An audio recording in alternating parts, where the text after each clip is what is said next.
akhir grup G dengan NIM 19010119. Di sini saya akan mewawancarai salah satu guru agama saya yang ada di SMP Negeri 2 Pinggir.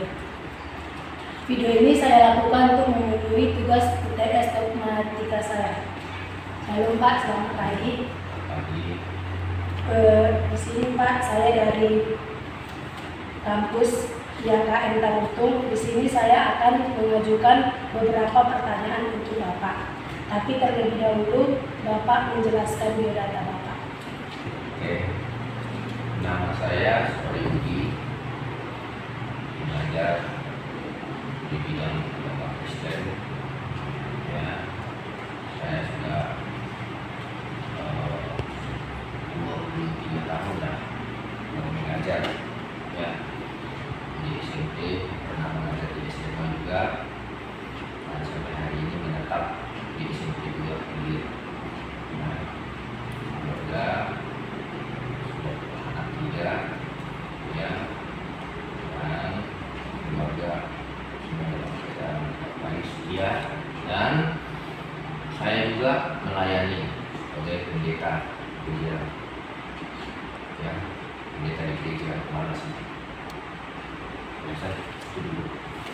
Baik Pak, kita masuk ke pertanyaan pertama. Menurut Bapak, dari manakah Alkitab berasal dan apakah isinya benar-benar terjadi? Menurut saya, Alkitab itu adalah firman Allah, sepenuhnya firman Allah yang difirmankan Allah, ya, diinspirasikan, diwahyukan Allah kepada nabi-nabi. Nabi-nabi waktu itu menuliskannya di perkamen, dan pernah juga dituliskannya seperti Musa di log batu, dan itu menjadi firman Allah. Lalu beberapa puluh tahun ada yang sudah ditemukan firman Allah itu yang berbentuk tulisan di perkamen, dan itu akhirnya dibukukan satu persatu, dibukukan sehingga dia menjadi satu buku yang namanya Alkitab. Dan apakah isinya benar-benar terjadi? Wah, jelas. Buktinya dulu di Perjanjian Lama kita banyak membaca tentang nubuatan Yesus akan lahir. Ternyata di Perjanjian Baru terbukti Yesus lahir, ya. Yesus lahir di Perjanjian Baru. Nah, di Perjanjian Lama banyak diceritakan seperti Yesaya pasal 53 bahwa tunas atau Taruk, ya, yang lahir itu nanti akan menyelamatkan umat manusia. Itu pada dia harus menderita, harus mati. Nah, usul-usulnya dipatahkan. Nah, ternyata di Perjanjian Baru setelah beberapa ratus tahun kemudian dari itu terjadi. Dan banyak hal lagi yang terjadi di Alkitab sampai saat ini. Kita lihat banyak isinya rata-rata digenapi, ya, oleh firman Allah yang dibuat oleh Nabi di ambang batas. Ya. Pertanyaan selanjutnya Pak, siapakah Allah itu dan bagaimana sifat-sifat Allah? Allah itu tidak berwujud.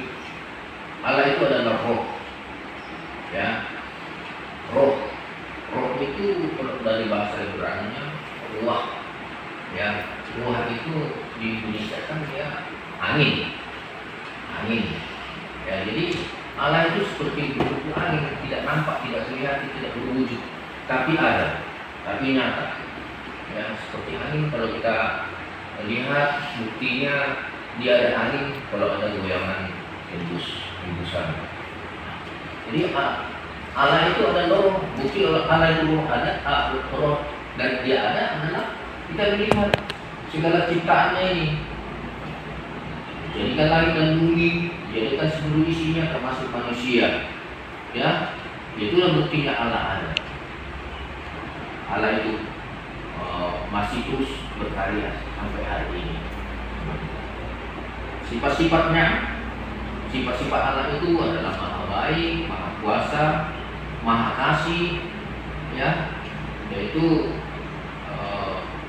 dia juga maha pengampun kepada kita kalau kita dosa, maha kasih.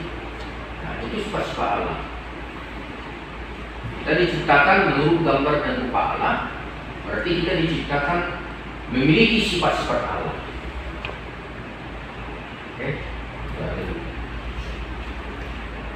Pertanyaan selanjutnya, Pak, dari manakah manusia berasal? Apa yang dimaksud badan jiwa?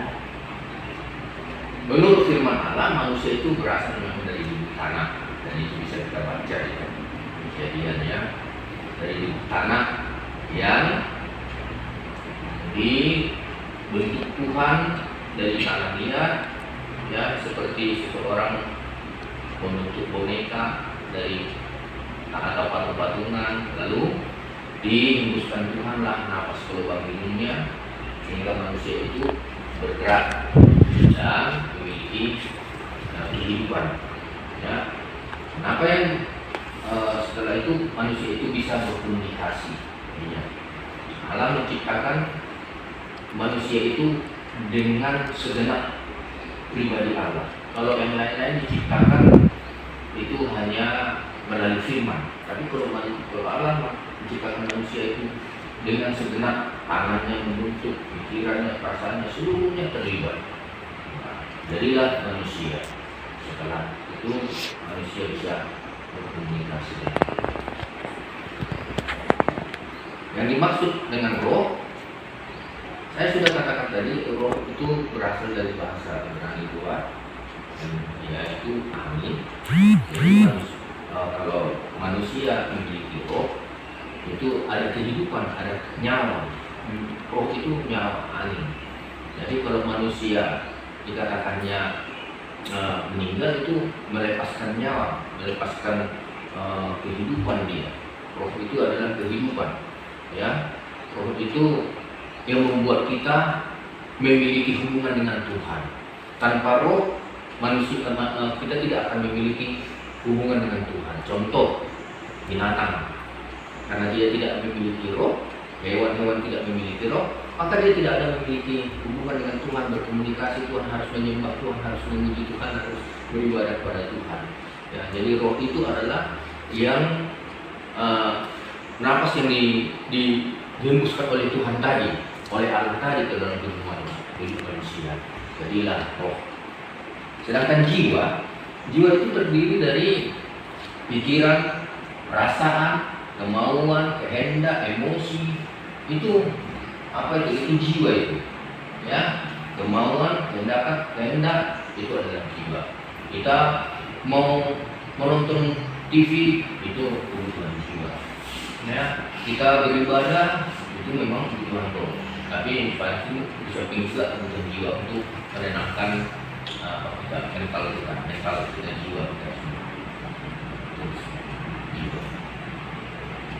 Terima kasih. Selanjutnya, Pak, apakah saja yang termasuk dosa atau tidak ada dosa? Pertama-tama kita harus mengerti dulu dosa. Ya, dosa itu berasal dari bahasa Yunani, hamartia. Hamartia itu kisahnya dari seorang pemanah. Apabila seorang pemanah satu tembakan, lalu dia tidak tepat kepada sasaran pemanah itu, atau menyimpang atau melenceng, nah itu sehingga sasarannya tidak kena. Nah, jadi yang dari pengertian itulah dosa. Dosa itu adalah melenceng, menyimpang dari kehendak Allah, dari kemauan Tuhan, dari gambaran, dari rencana Tuhan. Jadi sebenarnya Tuhan merencanakan pada manusia yang terbaik, ya, mempunyai keinginan yang terbaik, kehendak yang terbaik. Tetapi ternyata dalam perjalanan kehidupan ini manusia itu melenceng, manusia itu menyimpang dari kehendak Allah, dari kemauan Tuhan. Itulah yang dikatakan dosa. Dan apa saja yang dimaksudkan dosa adalah dosa itu ya melanggar, bisa juga melanggar perintah Allah. Ya, dosa itu juga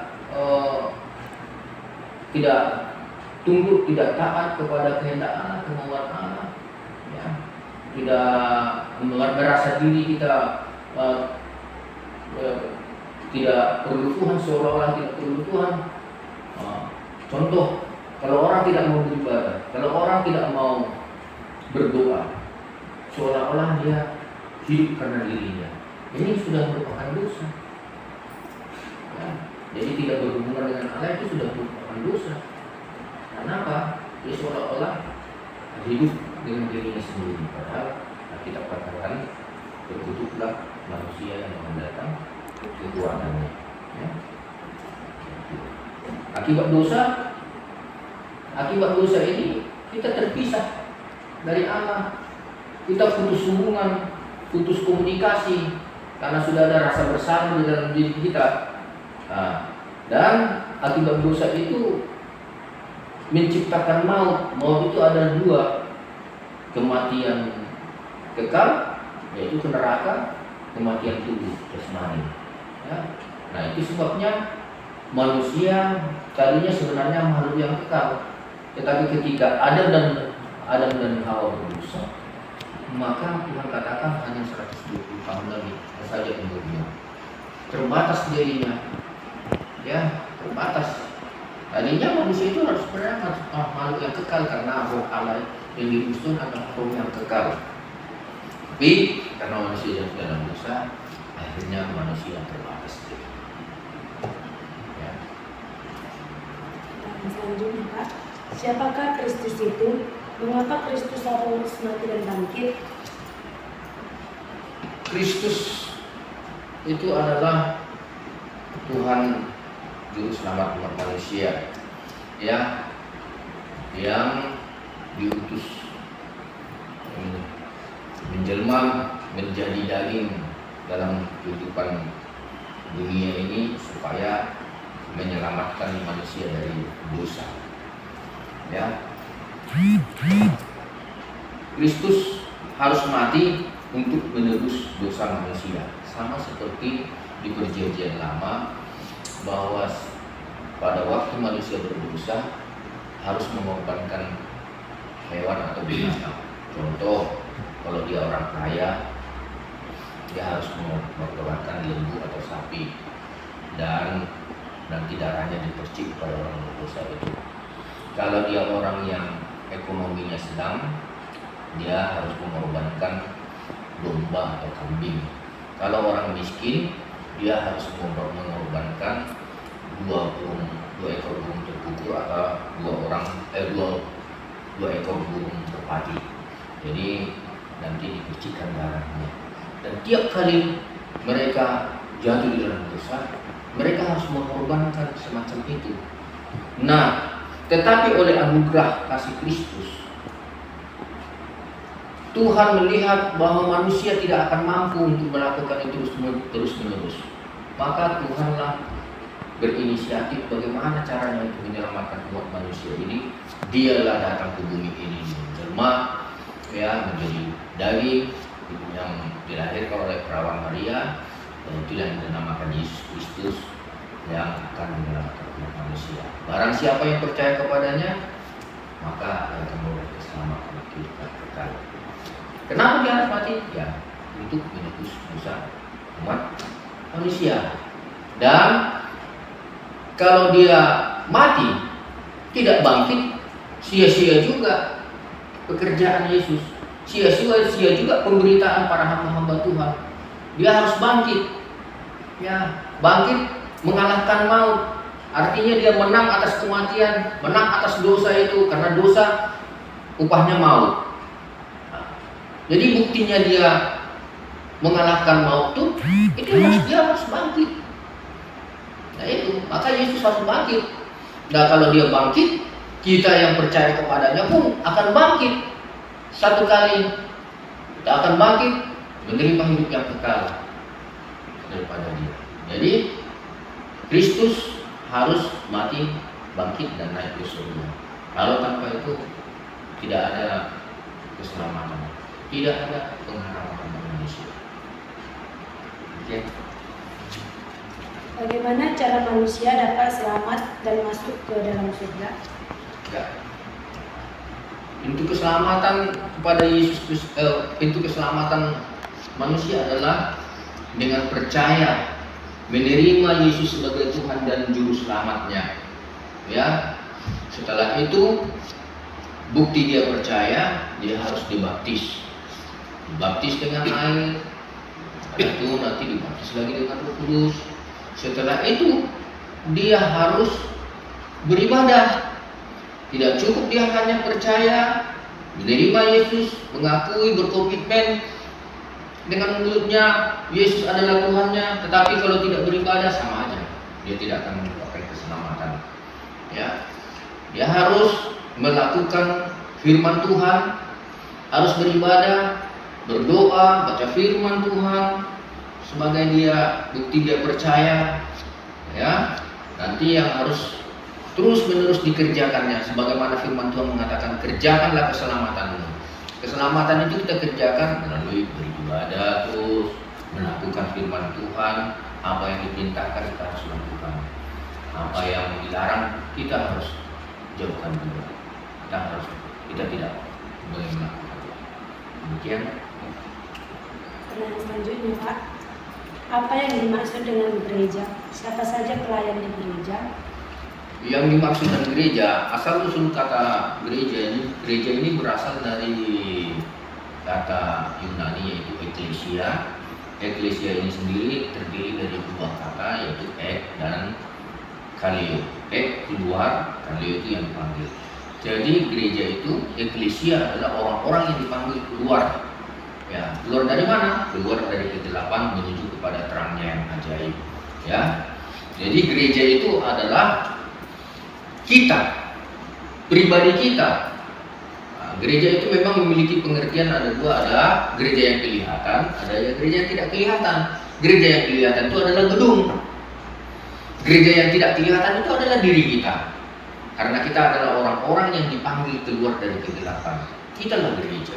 Kitalah bait Allah itu, di mana Roh Allah akan berdiam diri di dalam diri kita. Jadi personal kita, manusia ini adalah gereja. Ya, gereja. Nah, siapa yang dipanggil menjadi pelayannya? Ya, orang-orang yang terpanggil menjadi pelayan gereja adalah orang-orang yang sudah dipilih Tuhan. Memang ada, kita mengatakan banyak yang dipanggil, tapi sedikit yang terpilih. Nah, orang pelayan-pelayan gereja ini adalah orang yang dipanggil dan dipilih dan dipakai untuk menjadi pelayan Tuhan. Ya, siapa saja? Itu adalah orang-orang yang kita bisa mengenal orang itu kalau dia dipanggil menjadi pelayan gereja adalah orang yang memiliki belas kasihan kepada jiwa-jiwa. Kalau di dalam dirinya ada belas kasihan, melihat orang berdosa, melihat orang yang susah, melihat orang-orang yang teraniaya, ini tanda-tandanya dia dipanggil menjadi pelayan Tuhan, pelayan gereja. Ya, jadi orang yang siap melayani pekerjaan-pekerjaan Tuhan, misinya Tuhan, itulah orang-orang yang disebut dengan pelayan-pelayan gereja. Dan yang selanjutnya, Pak, siapakah malaikat itu dan siapakah iblis itu? Malaikat itu berasal dari kata malak, artinya utusan. Ya, utusan. Utusan apa? Utusan Allah terhadap manusia dan juga membawa doa-doa umat manusia kepada Allah. Jadi dia memiliki strategis seperti lalu lintas dari Allah ke manusia, dari manusia ke Allah. Itu pekerjaan malaikat. Malaikat itu sebagai penolong kepada kita, ya, yang untuk membawa pesan-pesan Tuhan atau doa-doa kita di hadapan Tuhan. Sedangkan iblis dia berasal dari malaikat yang jatuh, malaikat yang sombong, contoh si Lucifer, ya, malaikat yang sombong, malaikat yang jatuh, dan dia adalah bapa penipu. Alkitab katakan iblis adalah bapa penipu, bapa orang berdosa, orang pembohong, ya. Iblis tidak mendapat anugerah, ya, Karena apa? Karena iblis adalah makhluk roh. Makhluk roh itu apabila sudah jatuh dalam dosa, ya tidak ada anugerah, tidak ada pengampunan. Manusia memiliki pengampunan karena manusia masih terdiri dari tubuh berdari. Sedangkan iblis sudah makhluk roh, yang artinya dia makhluk yang ya sebenarnya dua pilihan sebenarnya, masuk surga atau tidak masuk surga, seperti malaikat. Dan kalau dia sudah jatuh dalam dosa, malaikat sudah jatuh dalam dosa, dia sudah jadi iblis dan dia sudah menjadi penghuni neraka. Ya, demikian.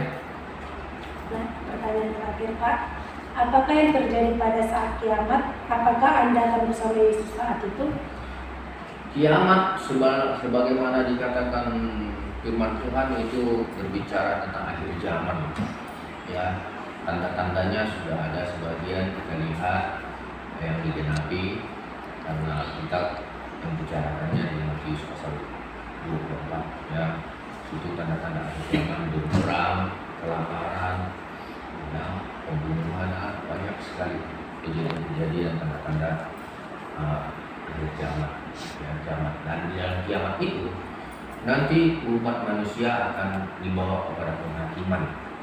Ya, pada waktu manusia diperhadapkan ke penghakiman yang akan diadili, maka di situ dia akan dibukakan buku al-hayat, buku kehidupan. Di buku kehidupan itu sudah ada terekam kehidupan manusia dari bayi sampai dia meninggal. Ya, jadi tidak ada yang dapat bisa bersembunyi, tidak ada yang bisa berdalih karena sudah ada. Itulah tadi malaikat tadi juga untuk mengerjakannya itu semuanya. Ya, dicatatnya semuanya, semua apa yang kita lakukan itu. Itulah di situ akan terjadi penghakiman, pengadilan yang diilustrasikan sebagai domba dan kambing. Domba akan ke sebelah kanan, yang kambing akan ke sebelah kiri. Dan domba artinya orang-orang yang taat yang akan masuk surga, dan yang kambing adalah orang-orang yang berontak. Ya, kenapa jika digambarkan sebagai kambing dan domba? Karena kambing wataknya sering melawan, sedangkan domba dia wataknya adalah taat, ya, mau disembelih aja dia tidak melawan. Tapi kalau kambing suka menanduk, suka melawan. Nah, itu sebabnya gambarannya kambing dan domba, umat manusia yang akan dihakimi. Dan apakah Anda bersama Yesus saat itu? Ya, saya sangat yakin dan pasti karena firman Allah mengatakan bahwa barang siapa yang percaya akan beroleh hidup yang kekal. Percaya, ya. Bukti saya percaya, saya harus melakukan firman Tuhan, ya, melakukan tiap hari sampai Tuhan menjemput. Nah, kalau dalam keadaan begitu, pasti kita akan bersama-sama dengan Yesus. Ya, jadi kalau kita percaya tapi tidak melakukan firman Tuhan, tidak beribadah, ya sama aja Bu. Kita tidak akan mungkin bisa bersama dengan Yesus.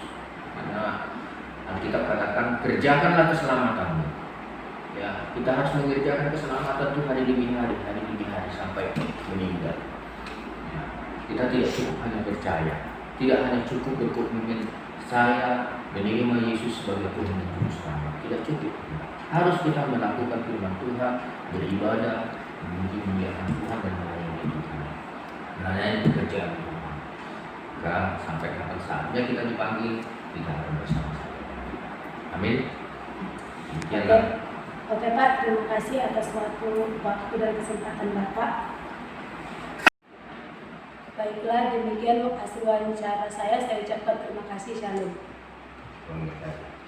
Shalom, perkenalkan nama saya Riama Marito Simorangkir, grup G, semester 3, Prodi PAK dengan NIM 1901011194. Di sini saya akan mewawancarai salah satu siswa yang berduduk di bangku SMA. Shalom Dek. Shalom Kak. Begini Dek, kami ada tugas kuliah untuk UTS Dogmatika. Apakah Adek sedia diwawancarai? Saya sedia Kak diwawancarai. Terlebih dahulu, Adek mengenalkan data diri adik dulu. Perkenalkan, nama saya Lasmian Monika Sari. Saya kelas 11 MIPA 2. Saya bersekolah di SMA Negeri 1 Pinggir. Sekian dan terima kasih. Menjadi pertanyaan saya, dari manakah Alkitab itu berasal? Apakah isinya benar-benar terjadi? Menurut saya, Alkitab berasal dari Allah yang diwahyukan kepada para rasul atau kepada nabi terdahulu. Pertanyaan selanjutnya, apakah isinya benar-benar terjadi? Menurut saya, isinya memang terjadi. Oke dek, terima kasih. Pertanyaan kedua, siapakah Allah itu dan bagaimanakah sifat Allah? Menurut saya, Allah dalam konteks Trinitatis ada 3 pribadi, namun satu kehakikatnya, yaitu Allah, Bapa, Putra, dan Roh Kudus.